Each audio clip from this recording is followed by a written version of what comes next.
luya. Hiwain natin. Sibuyas. Sugpo. At Sprite. Yummy!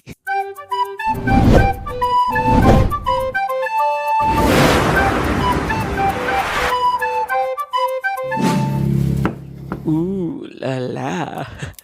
Sarap. Ang sakit sa batok. Hi guys and welcome back again sa Happy Tummy Channel. Panibagong araw at panibagong ulam ang ating ihahandog para sa inyo. Kaya tara na at mag-like and subscribe ka na at simulan na natin ang pagluluto.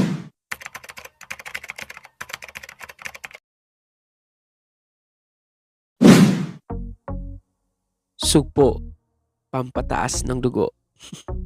Ayan guys, so meron tayo ditong sugpo o yung ating shrimp. 1 kilo ng shrimp, yung fresh na fresh, yung talagang buhay na buhay pa sila. Hindi guys, yung ganitong ka-fresh dapat yung ating gagamitin na sugpo. Pagkatapos, maghihiwa na tayo. Di ba napakasosyal? Ayan guys, so meron tayong 1 piraso ng luya. So siguraduhin lang natin na malinis ito at hugasan muna natin bago natin i-slice. Dahil hindi natin ito babalatan dahil dagdag nutrients din yan. So hiwain lang natin siya horizontally. Vertically. Kayo na ang pumili. So hiwain lang natin sa iyong desired sizes.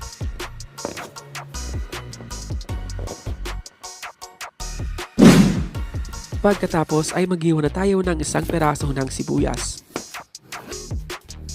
So rough chop lang ng ating paghiwa dito.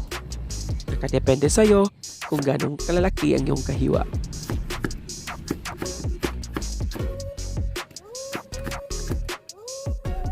So chop lang natin ito into small pieces.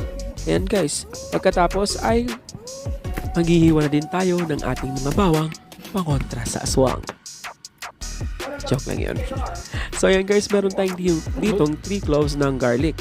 Balatan lang muna natin ito and then tulad kanina ng ating sibuyas ay rough chop lang din natin siya.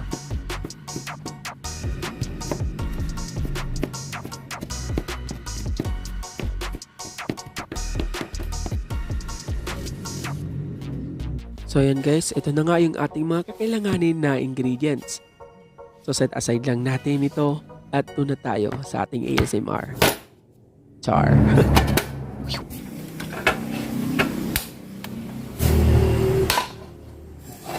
Hindi ba ang ganda?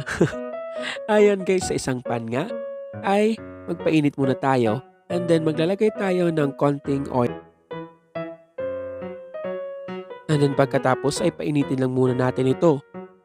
Ang ating gagamitin na apoy ay low to medium heat. Pag medyo mainit na nga, ilagay na natin yung ating sibuyas. Unahin muna natin yung ating bawang. So lutuin lang muna natin, isutay lang natin ang ating bawang. Ang bango! Pagkatapos isunod na natin ang ating sibuyas. Antayin lang natin siyang maging translucent. Bago natin ilagay yung ating luya.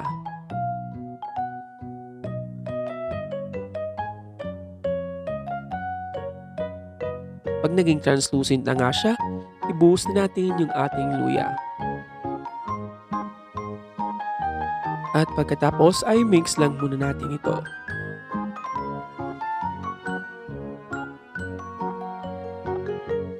And then pagkatapos ilalagay na natin yung ating main ingredient, ang ating sugpo o yung ating shrimp. Ibuhos na natin yan lahat. And then mix lang natin para mag-corporate yung ating mga linagay kanina, yung ating sinutay kanina. So mix lang muna natin ito bago tayo maglagay ng pampalasa.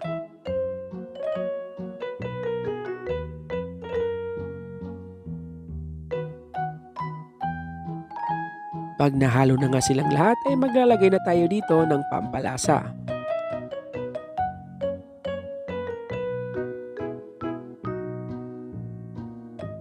So maglagay muna tayo ng seasoning na ganisa mix. Kung wala kayong ganisa mix ay pwede naman garlic powder. Kung wala kayong garlic powder ay pwede din naman yung magic sarap na lang. Kung wala kayo yun ay asin na lang yan. Pagkatapos magsisan tayo ng black pepper at salt. Sugar pala yun. Hindi ko nakita. So mix lang natin ito hanggang mag-incorporate yung ating mga nilagay kanina.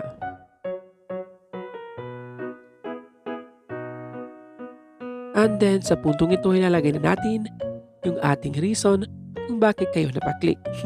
Ilagay na natin ang ating Sprite. So konting Sprite lang ang ating ilalagay. Huwag kayong mag-alala, kaya konti lang yung ating ilalagay dahil alam kong nauuhaw ka. Kaya inumin mo na yan. Pagkatapos ay mix lang natin ito. And then antayin lang natin itong mag-simmer. So ito na nga guys ay kumukulo na siya. Turn lang natin ang ating apoy sa medium heat para naman mag-evaporate yung kanyang Sprite at talagang malasap na lasap niya yung kanyang flavor.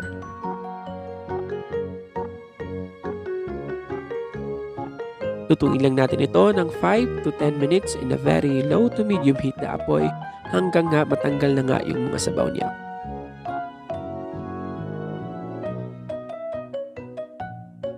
So ito na nga guys, after 10 minutes, ito na nga yung ating final product. Tadaan! So ilipat lang natin dun sa ating plate. And then ready to serve na ito.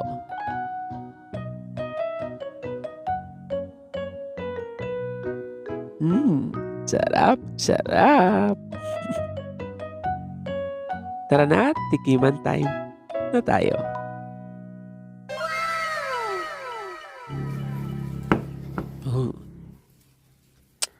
Sarap. Kaya lang mainit.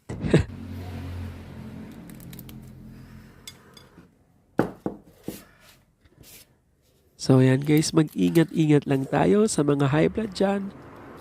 Moderate lang yung ating pagkain dito. At para sa mga allergy dyan, i-ready na niya yung inyong mga gamot. So yan guys, diba napakasarap at napaka-juicy dahil sa nilagay nating Sprite dyan.